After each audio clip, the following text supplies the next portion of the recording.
Welcome to the deep dive. Today we're exploring something, well, quite profound from ancient wisdom. It's a concept called salam. Now, salam, it's usually translated as moral conduct, maybe virtue. That's a common understanding, yeah. But these texts we're looking at, they seem to offer a perspective that's deeper, maybe even a bit revolutionary about its actual power and how relevant it still is. That's absolutely right. We're drawing from excerpts of 12 Dvādasanipato today. It's this ancient collection full of wisdom teachings. Okay. And specifically, we're focusing on parts attributed to Sīlavatthero, known for his teachings on this very topic, moral conduct, and also the story of Sunīto Thero. Ah, the personal story. Exactly. His journey just vividly illustrates these ideas in action. So our mission then for this deep dive is to really get a handle on what salam is truly about and, why these texts suggest it could be this kind of ultimate path to, well-being, success, no matter where you start from. That's a big claim. It is. So expect some perhaps surprising connections. Let's see how these ancient ideas might resonate today. Let's get into it. Okay, so let's start with the basics. What is salam, according to Sīlavatthero? Right. The foundational stuff. Well, the texts frame it as carefully acquired moral conduct or virtue. The emphasis is on that carefully acquired part. It's something you actively cultivate. Not just something you have or don't have. Precisely. And the source states, salam is to be carefully acquired in this world, for salam, when cultivated, brings all good fortune. All good fortune. That's quite a promise. It really is. It immediately lifts salam way beyond just, following rules. It's presented as this practical, foundational route to overall well-being. Okay, but all good fortune, that sounds great. But what does it actually mean in practical terms? Does the text break it down? It does, thankfully. It gets quite specific. It details 3 joys that a wise person, someone who really protects and cultivates salam, can expect. 3 joys. Okay, like what? First, praise, good reputation, being well regarded. Makes sense. Social standing. Second, material gain. So tangible benefits in this life. Interesting. So it's not purely spiritual then? Not solely, no. Yeah. And the third is joy in heaven after death. So it really spans this life and what comes after. That really brings it down to earth, doesn't it? While also keeping that bigger picture. It addresses the social side too, right? The reputation thing you mentioned. Definitely. The text is explicit. A virtuous person gains many friends through self-restraint. Okay. Whereas conversely, a non-virtuous person loses them by acting badly. It seems pretty direct. Cause and effect. Yeah. And goes on.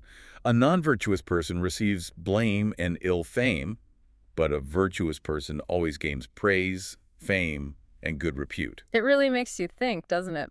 How much do our sort of fundamental actions, our character, actually shape our social world in the long run? It's a challenge to how we sometimes think today, maybe focusing more on, networking skills or image over substance. Exactly. Does the text hint at how this works? Is it just like a natural consequence? Good actions lead to good reputation. It's presented that way, yes, like a natural outcome. But where the texts really shine, I think, is in the metaphors they use to describe salam. They're incredibly rich. Oh, the descriptions are powerful. I mean, calling salam the beginning and foundation, and even the mother of good qualities, that's fundamental. It really positions it as the starting point for everything else. And the foremost of all teachings. Also described as restraint. Okay, that makes sense. But also adornment of the mind. Like it beautifies your inner world. Yeah. And the ford, or path, for all Buddhas. Yeah. It's clearly much more than just behaving well. Much more. And think about these. Unmatched strength. Strength. Yeah. The best weapon, the finest ornament, and get this, a wondrous armor. Armor, wow. So virtue isn't passive or weak. Quite the opposite, according to this. It's suggesting that cultivating salam builds this inner resilience. It makes you strong, protected, formidable even. It's like an internal superpower. That's a fantastic way to put it. An invisible, powerful force. The imagery keeps going, too. A mighty bridge. Helping you cross difficulties. Right. And then these sensory ones. An unparalleled fragrance. And the best anointing that spreads in all directions. What's that about? It's influence. I think so. It suggests this pervasive positive influence that just radiates from a person naturally. Like a fragrance. You don't have to try to spread it. It just does. Affecting everything around them. Yeah. And then it's called the best provision, the supreme travel food, and the best means of transport for far-reaching journeys. So it's not just for day-to-day stuff, but for the long haul, life's big journeys. Exactly. It's like the ultimate preparation kit for whatever life throws at you or wherever you're trying to go. So putting it all together, cultivating Silam is framed as this active, really empowering process. Definitely. And the text provides the flip side too, the warning. Right, the contrast. It says, a foolish person who is undisciplined in Salam experiences blame here, so in this life, and distress in lower realms after death. Being distressed everywhere, it's a stark choice. A very different outcome. It really highlights the importance of, well, choosing wisely. Mm-hmm. And speaking of wisdom, we touched on Silam and wisdom Panya. How do the texts position those two relative to each other? Is one more important? That's a key point. The text notes that Salam is foremost, suggesting it's the foundation. Okay, the starting point. But then it says wisdom Panya is supreme. Ah, so wisdom is the ultimate. It seems so, and it wraps it up beautifully, stating that humans and gods achieve ultimate triumph through both Salam and wisdom. So they work together. You need both. Exactly, complementary. Salam provides the ethical base, the ground rules, and wisdom provides the insight, the understanding. You need the foundation and the structure on top. That makes a lot of sense. Okay, so we have these powerful principles, these metaphors. Yeah, quite abstract in some ways. Right. But now we have this incredible personal story to make it all concrete. Yeah? The story of Sunīto Thero. This is where it really comes alive, I think. Totally. His background is just incredibly humble. Almost hard to imagine today.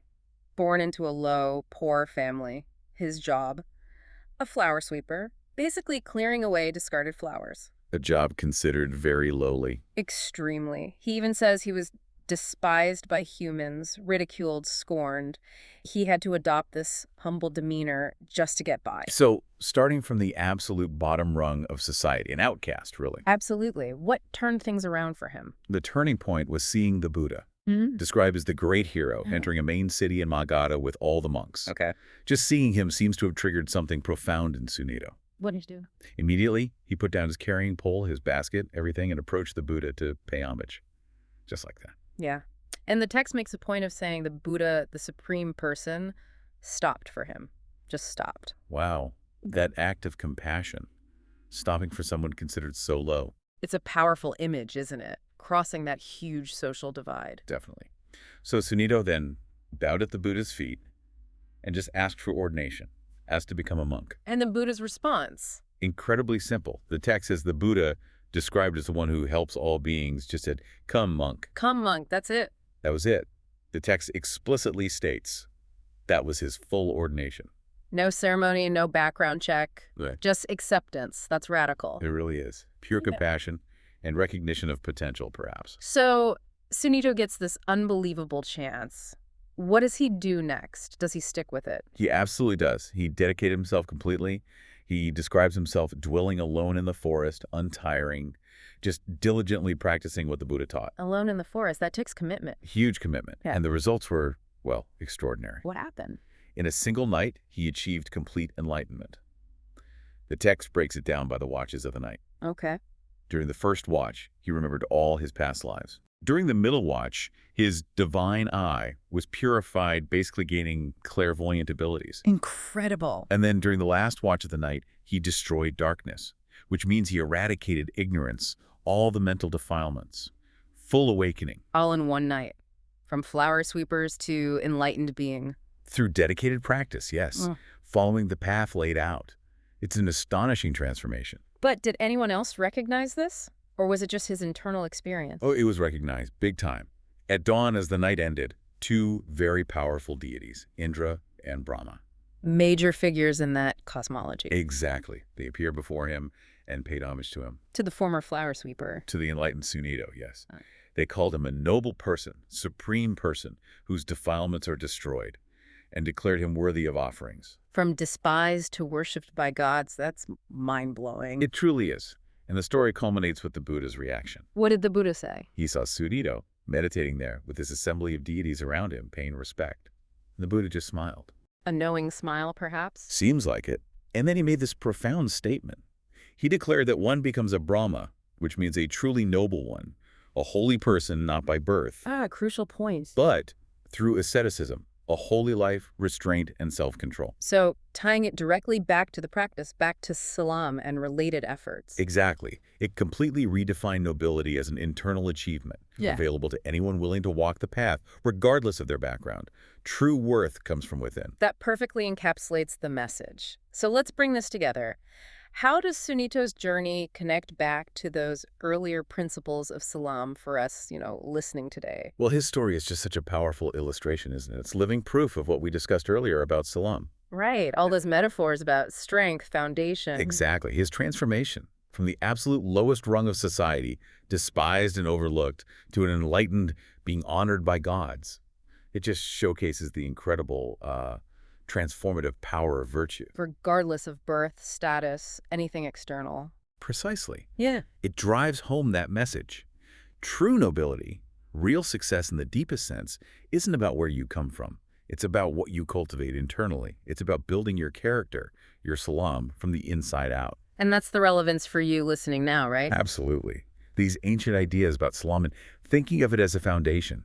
That unmatched strength, the weapon, the armor. Yeah, and that means of transport for life's big journeys. Yeah. These aren't just abstract concepts. They can be applied directly. How so? Well, cultivating that moral conduct, that self-restraint, that integrity, the text suggests it can genuinely help you gain knowledge, build much stronger, more authentic relationships. Find maybe some inner peace, Right. especially in today's world, which can feel pretty chaotic. Exactly. It offers a kind of internal anchor, maybe, a source of strength. So this deep dive, we've journeyed from these, quite profound principles of salam The theory. to witnessing its power through Sunito's absolutely remarkable life story. It really invites us to consider how this ancient wisdom isn't just history. It might offer really practical tools for navigating our own lives. It really might. So here's a thought to leave you with. If virtue, if salam, truly is, as the texts claim, an unmatched strength, Okay. and the best means of transport for those significant journeys in life, what areas of your life could genuinely be transformed by cultivating it, maybe more consciously, more diligently? What forgotten potentials inside you might it unlock?